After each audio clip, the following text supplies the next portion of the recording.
Dun, dun, dun. I'm just a lonesome cow from another world.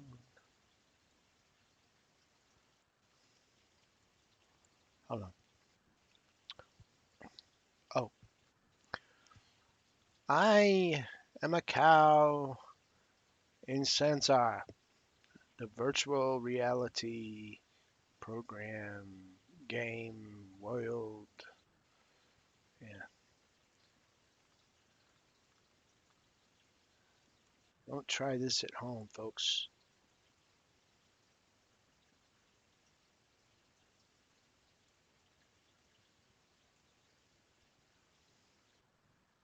Whoa, I feel better already. Okay, welcome to another thrilling episode of the mysterious, inimitable, incomprehensible reading cow from another world on a planet with bedtime stories for the baby to listen to feel calm and go to sleep. And let's face it, folks, you never would have read it otherwise. Today, we bring you the famous biography of Plutarch, of Gaius Marcius Coriolanus, which is the source of the last tragedy of Shakespeare by the same name. So this is the story about the real guy. Uh, Now they're like, did he really exist? It's like they say, did God really exist? Did Coriolanus really exist? We're not sure, but I don't know. When you listen to the details of the story of Coriolanus, uh, it sounds like it could have been somebody that we know. Anyway, Coriolanus, legendary, lived legendary in the fifth legendary century before the Common Era. This biography was brought to us by Plutarch, one of my favorites, and he ought to be one of yours too. This biography was written about 75 ACE and translated by John Dryden. We begin. The patrician house of the Marcii in Rome produced many men of distinction. Among the rest, Ancus Marcius, grandson to Numa by his daughter, and king after Tullus Hostilius. Of the same family were also Publius and Quintus Marcius, which two conveyed into the city the best and most abundant supply of water they have at Rome, as likewise Censorinus, who had been twice chosen censor by the people, afterwards himself induced them to make a law that nobody should bear that office twice. But Caius Marcius, of whom I now write, being left an orphan and brought up under the widowhood of his mother, has shown us by experience that although the early loss of a father may be attended with other disadvantages, yet it can hinder none from being either virtuous or eminent in the world, and there is no obstacle to true goodness and excellence. However, however bad men may be pleased to lay the blame of their corruptions upon that misfortune and the neglect of them in their minority. Nor is he less an evidence to the truth of their opinion, who conceive that a generous and worthy nature without proper discipline, like a rich soil without culture, is apt with its better fruits to produce also much that is bad and faulty. Faulty. While the force and vigor of his soul and a persevering constancy in all he undertook led him successfully into many noble achievements. Yet, on the other side, also by indulging the vehemence of his passion and through an obstinate reluctance to yield or accommodate his humors and sentiments to those of a people about him, he rendered himself incapable of acting and associating with others. Little shortcoming there. Those who saw with admiration how proof his nature was against all the softnesses of pleasure, the hardships of service, and the allurements of gain, while allowing to that universal firmness of his the respective names of temperance, fortitude, and justice, yet in the life of the citizen and the statesman could not choose but be disgusted at the severity and ruggedness of his deportment and with his overbearing, haughty, and imperious temper. Education and study in the favors of the Muses confer no greater benefit on those that seek them than these humanizing and civilizing lessons which teach our natural qualities to submit to the limitations prescribed by reason and to avoid the wildness of extremes. Think about it. Those were times in Rome in which the kind of worth was most esteemed which displayed itself in military achievements. One evidence of which we find in the Latin word for virtue, which is properly equivalent to manly courage. As if valor and all virtue had been the same thing. They used as the common term the name of the particular excellence. But Marcius, having a more passionate inclination than any of that age for feats of war, began at once from his very childhood to handle arms, and feeling that adventitious implements in artificial arms would effect little, and be of small use to such as have not their native and natural weapons well fixed and prepared for service, he so exercised and inured his body to all sorts of activity and encounter that besides the lightness of a racer, he had the weight in close seizures and wrestlings with an enemy from which it was hard for any to disengage himself.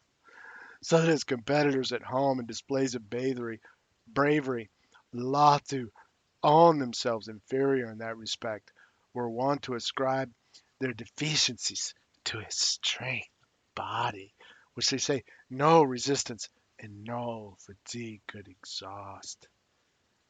Because he was a nut job. Oh, I'm sorry.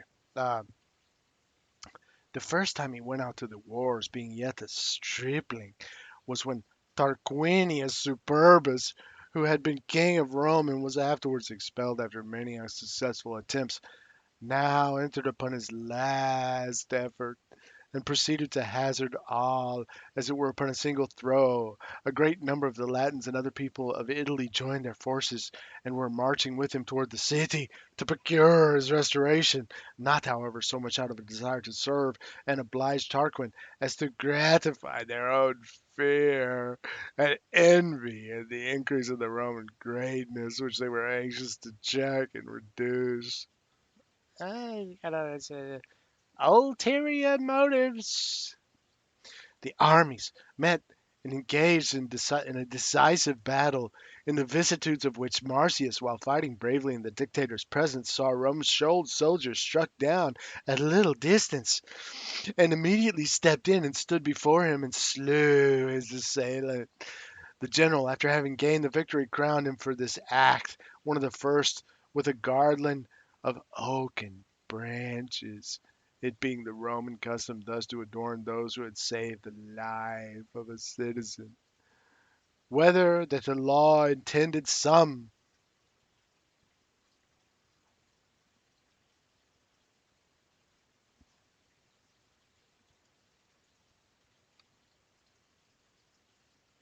special honor to the oak in memory of the Arcadians, a, a people the oracle had made famous by the name of acorn eaters, or whether the reason of it was because they might easily in all places where they fought have plenty of oak for that purpose, or finally whether the oaken wreath being sacred to Jupiter, the guardian of the city, might, therefore be thought a proper ornament for one who preserved a citizen.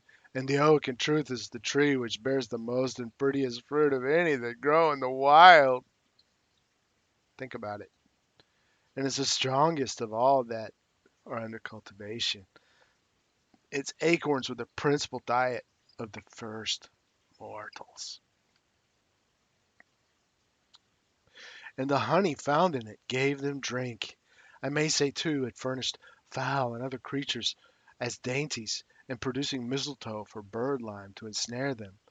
In this battle, meantime, it is stated that Castor and Pollux appeared, and immediately after the battle were seen at Rome just by the fountain where their temple now stands, with their horses foaming with sweat, and told news of the victory to the people in the forum. The 15th of July, being the day of this conquest, became consequently a solemn holiday sacred to the twin brothers. Castor oil, Castor and Pollux. It may be observed in general that when young men arrive early at fame and repute, if they are of a nature but slightly touched with emulation, this early attainment is apt to extinguish their thirst and satiate their appetite, whereas the first distinctions of more and solid weighty characters do but stimulate and quicken them and take them away like a wind in the pursuit of honor. They look upon these marks and testimonies to their virtue not as a recompense received for what they have already done, but as a pledge given by themselves of what they will perform hereafter. Ashamed now to forsake or underlive the credit they have won, or rather not to exceed and obscure all that has gone before by the luster of their following actions. Marcius, having a spirit of this noble make, was ambitious always to surpass himself, and did nothing now extraordinary soever, but he thought that he was bound to outdo it at the next occasion, and ever desiring to give continual fresh instances of prowess, he added one exploit to another, and heaped up trophies upon trophies, so as to make it a matter of contest also among his commanders, the latter still vying with the earlier, which should pay him the greatest honor and speak highest in his commendation of all the numerous wars and conflicts in those days. There was not one from which he returned without laurels and rewards, and whereas others made glory the end of their daring, the end of his glory was his mother's gladness. Mommy, the delight she took to hear him praised and to see him crowned, and her weeping for joy in his embraces, rendered him in his own thoughts the most honored and most happy person in the world. Mom, oh, you're embracing me. Oh. Epaminondas, Epaminondas is similarly said to have acknowledged his feeling that it was the greatest felicity of his whole life that his father and mother survived to hear of his successful generalship and his victory of Leuctra. And he had the advantage, indeed, to have both his parents partake with him and enjoy the pleasure of his good fortune. But Marcius, believing himself bound to pay his mother, Volumnia, all that gratitude and duty which would have belonged to his father, had he also been alive, could never satiate himself in his tenderness and respect to her. He took a wife also at her request and wish, and continued, even after he had children, to live still with his mother without parting families.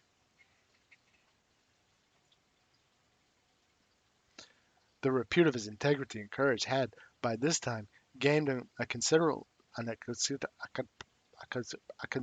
influence in the authority in Rome, when the Senate favoring the wealthier citizens began to be at variance with the common people, who made sad complaints of the rigorous and inhuman usage they received from the money lenders.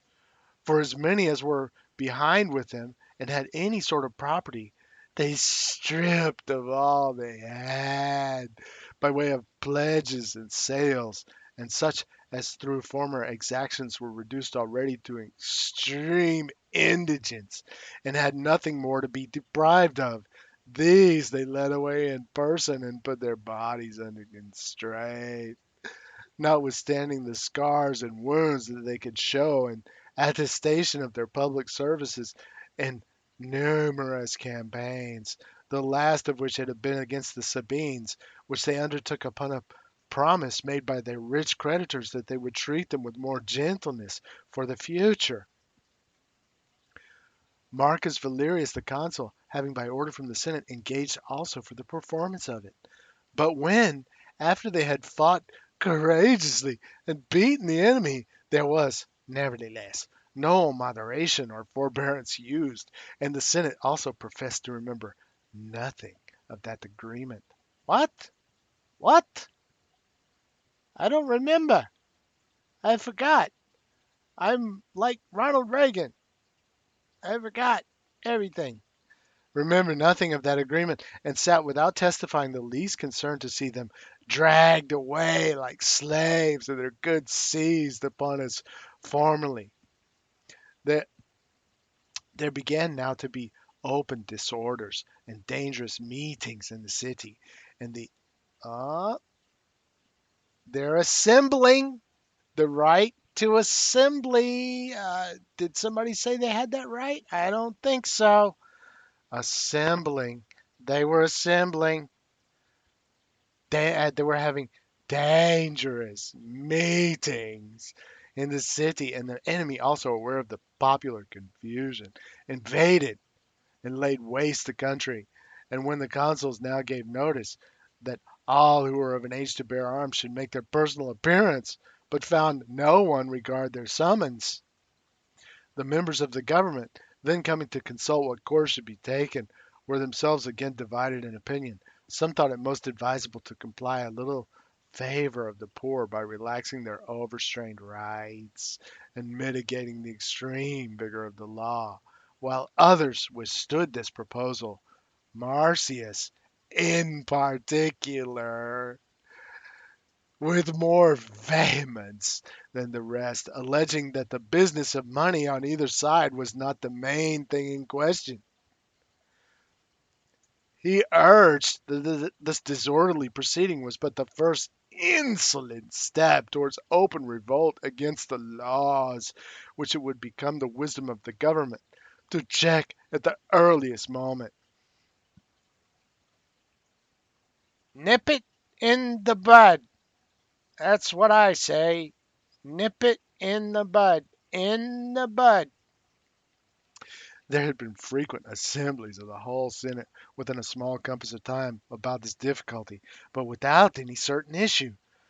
The poor commonalty, therefore, perceiving there was likely to be no redress of their grievances, on a sudden, collected in a body, and encouraging each other in their resolution, forsook the city with one accord, and seizing the hill which is now called the Holy Mount, sat down on the river Anio without committing any sort of violence or seditious outrage, but merely exclaiming as they went along that they had this long time past been in fact expelled and excluded from the city by the cruelty of the rich, that Italy would everywhere afford them the benefit of air and water and a place of burial, which was all they could expect in the city, unless it were perhaps the privilege of being wounded and killed in time of war for their defense of their creditors.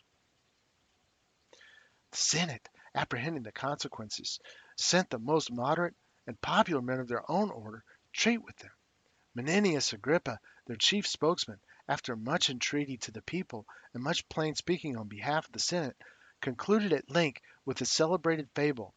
It once happened, he said, that all the other members of a man mutinied against the stomach, which they accused as the only idle, uncontributing part of the whole body, while the rest were put to hardships and at the expense of much labor to supply and minister to its appetites, the stomach, that is. The stomach, however, merely ridiculed the silliness of the members, who appeared not to be aware that the stomach certainly does receive the general nourishment, but only to return it again and redistribute it amongst the rest. Such is the case, he said, ye citizens, between you and the Senate. They're going to redistribute to you. Just give them everything. And they redistribute the benefit. They're like the stomach. Yeah. The counsels and plans that were duly digested convey and secure all of your proper benefit and support. A reconciliation ensued, the Senate acceding to the request of the people for the annual election of 5 protectors for those in need of succor, the same that are now called the tribunes of the people, and the first two they pitched upon were Junius Brutus and Sicinius Velutus, their leaders in the succession.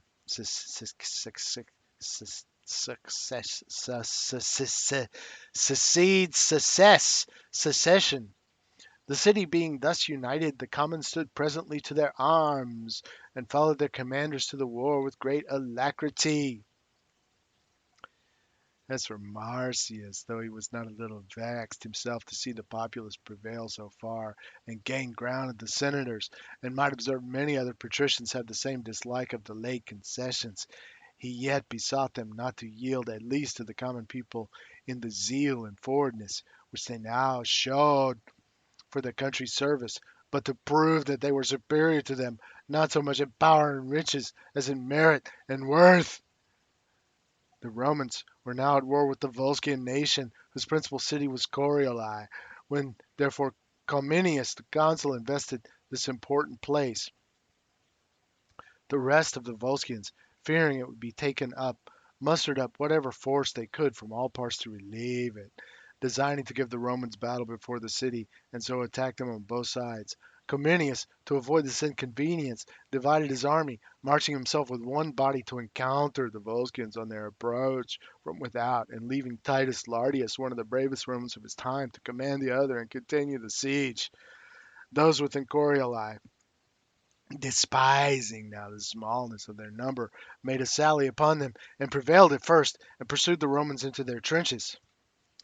Here it is that Marcius, flying out with the slender company, and cutting those in pieces that first engaged him, obliged the other assailants to slacken their speed, and then with loud cries called upon the Romans to renew the battle, for he had what Cato thought a great point in a soldier, not only strength of hand and stroke, but also of voice and look, that of themselves were a terror to the enemy. Divers of his own party now rallying and making up to him, the enemy soon retreated, but Marcius, not content to see them draw off and retire, pressed hard upon the rear and drove them as they fled away in haste to the very gates of their city, where perceiving the Romans to fall back from their pursuit, beaten off by the multitude of darts poured upon them from the walls, and that none of his followers had the hardiness to think of falling in pell-mell among the fugitives, and so entering a city full of enemies in arms, he, nevertheless, stood and urged them to the attempt, crying out that fortune had now set open Corioli, not so much to shelter the vanquished as to receive the conquerors. Seconded by a few that were willing to venture with him, he bore along through the crowd, made good his passage, and thrust himself into the gate through the midst of them, nobody at first daring to resist him. But when the citizens, on looking about, saw that a very small number had entered, they now took courage and came up and attacked them. A combat ensued of the most extraordinary description, in which Marcius, by strength of hand and swiftness of foot and daring of soul, overpowering everyone that he assailed, succeeded in driving the enemy to seek refuge, for the most part, in the interior of the town, while those remaining submitted and threw down their arms, thus affording Lartius abundant opportunity to bring in the rest of the Romans with ease and safety. Corioli being thus surprised and taken, the greater part of the soldiers employed themselves in spoiling and pillaging it, while Marcius indignantly reproached them and exclaimed that it was a dishonorable and unworthy thing. When the consul and their fellow citizens had now perhaps encountered the other Volscians and were hazarding their lives in battle, basely to misspend the time in running up and down for booty, and under a pretense of enriching themselves, keep out of danger. Few paid him any attention. But, putting himself at the head of these, he took the road by which the consul's army had marched before him, encouraging his companions and beseeching them as they went along not to give up, and praying often to the gods too, that he might be so happy as to arrive before the fight was over, and come seasonably up to assist Cominius and partake in the peril of the action. It was customary with the Romans of that age, when they were moving into battle array and were on the point of taking up their bucklers and girding their coats about them, to make at the same time an unwritten will or verbal testament, and to name who should be their heirs in the hearing of 3 or 4 witnesses. In this precise posture, Marcius found them at his arrival, the enemy being advanced within view. Ladies and gentlemen, tune in next time for the next thrilling episode of the astounding Reading Cow bedtime story guy from another world on a planet. Uh, a strange thing show that this is when we continue the saga of the chapter of the next section of the famous biography of the legendary, uh, amazing Gaius Marcius Coriolanus by Plutarch. And you'll find out how weird he is. Until then, goodbye.